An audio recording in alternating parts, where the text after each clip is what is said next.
ہے کہ تم لوگ کائی قبیلے کے بہادر سپاہی ایک آدمی کو نہیں پکڑ سکے۔ نویان ان کو کافی گالیاں بھی دیتا ہے اور پھر عبد الرحمن کے گلے پر چاقو رکھ دیتا ہے۔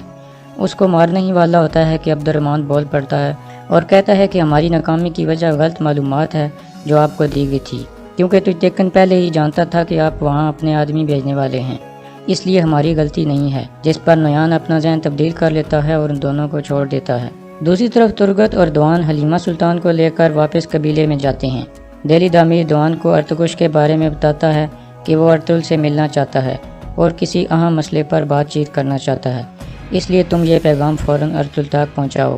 دوسری طرف آیت اللہ کرکس سردار کو کہتی ہے کہ ارطغرل سلطان علاء الدین کا پسندیدہ آدمی بنتا جا رہا ہے، اس لیے اس کو ناکام کرنا ہوگا، ورنہ جو مقام آپ حاصل کرنا چاہتے تھے وہ اس کو مل جائے گا۔ دوسری طرف تاجر افراسیاب کوجا بش کو کہتا ہے کہ یہ ارتکش یہاں کیسے آ گیا، اس کو تو نویان مارنے والا تھا۔ کوجا بش کہتا ہے کہ اس کو تیکن نے بچا لیا ہے۔ نویان ارتکش سے ایک اہم راز جاننا چاہتا تھا، اس لیے اب یہ کام میں مکمل کروں گا اور رات کو میں ارتکش کے خیمے میں داخل ہو کر اس کا کام تمام کر دوں گا۔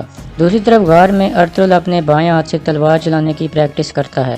اتنے میں دوان وہاں پہنچتا ہے اور ارتکش کے بارے میں اس کو بتاتا ہے کہ وہ آپ سے ملاقات کرنا چاہتا ہے۔ ارطغرل کہتا ہے کہ میں رات کو قبیلے کے قریب آؤں گا اور وہاں ارتکش سے ملاقات کروں گا اور تم جا کر یہ پیغام ارتکش تک پہنچا دو۔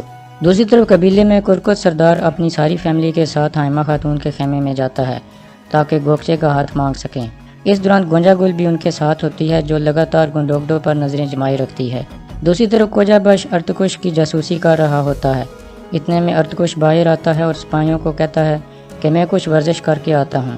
دراصل وہ ارطغرل سے ملنے کے لیے جا رہا تھا۔ کوجا بش بھی اس کا پیچھا کرنا شروع کر دیتا ہے۔ ارتکش چلتے چلتے قبیلے سے باہر نکل جاتا ہے جہاں ارطغرل موجود ہوتا ہے۔ کوجا بش بھی چھپ کر ان کی باتیں سننا شروع کر دیتا ہے۔ ارتکش ارطغرل کو بتاتا ہے کہ ہم نے کافی عرصے سے ایک جاسوس اوگڈے خان پر لگا رکھا ہے۔ اب ان کو شک ہو گیا ہے کہ ہمارے اندر کوئی جاسوس موجود ہے، لیکن ان کو اس کا نام نہیں پتا۔ یہی وجہ تھی کہ نویان مجھے پکڑنا چاہتا تھا اور اس جاسوس کا نام معلوم کرنا چاہتا تھا۔ وہ جاسوس دراصل تمہارا بڑا بھائی سنگر تیکن ہے۔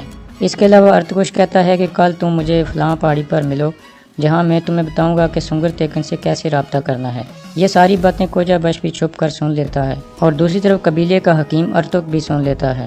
دوسری طرف کرکس سردار حائمہ خاتون سے تیکن کے لیے گوکچے کا ہاتھ مانگتے ہیں، جس پر حائمہ خاتون خوشی خوشی رضامند ہو جاتی ہیں اور کہتی ہیں کہ اس رشتے سے دونوں قبیلوں کے درمیان تعلقات مزید مضبوط ہو جائیں گے۔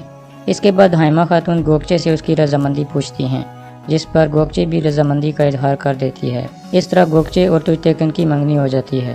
دوسری طرف ارطغرل چھپ کر ترگت اور دوان کے خیمے میں جاتا ہے اور ان کو بتاتا ہے کہ کل صبح ارتکش اپنے سپاہیوں کے ساتھ روانہ ہوگا اور تم دونوں بھی فلاں پہاڑی پر آ جانا، وہاں ہم ارتکش سے ملاقات کریں گے۔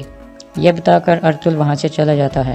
دوسری طرف حکیم ارتک کسی کو خط لکھ رہا ہوتا ہے کہ آج ارطغرل کو اپنے بڑے بھائی سنگر تیکن کے بارے میں پتہ چلا ہے اور میں نے لگاتار ارطغرل پر نظر رکھی ہوئی ہے۔